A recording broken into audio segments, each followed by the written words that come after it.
Good morning all of you and also జాతీయ విజ్ఞాన దినోత్సవం సైన్స్ డే సందర్భంగా మీ అందరికీ నా బెస్ట్ విషెస్. సో హిస్టరీ అనేది మీరు ఆల్రెడీ ప్రతి ఇయర్ కూడా నేర్చుకునే ఉంటున్నారు. Why do we celebrated national science day, ఎందుకు సెలబ్రేట్ చేస్తాము అనేది ఆల్రెడీ సార్ చెప్పారు. మెయిన్ మీరు చేయాల్సింది ఏంటంటే రెండు విషయాలు నా వైపు నుంచి as a part of science. ఎప్పుడు కూడా ఇది కంప్లీట్గా observation and experimental subject science అనేది. మన మ్యాథమెటిక్స్ తర్వాత and tough subject and logical subject.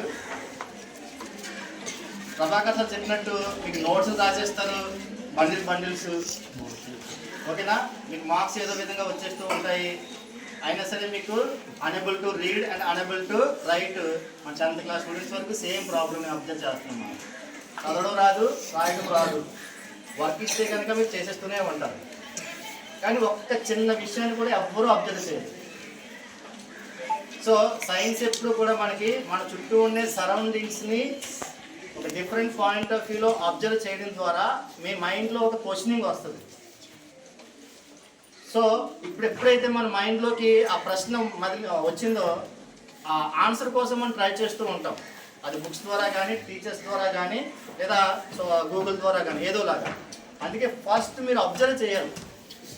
ఎప్పుడైతే నీ బుక్స్ని కానీ, బుక్స్లో ఉన్న ఇన్ఫర్మేషన్ కానీ, నీ చుట్టూ ఉన్న సరౌండింగ్స్, నేచరే.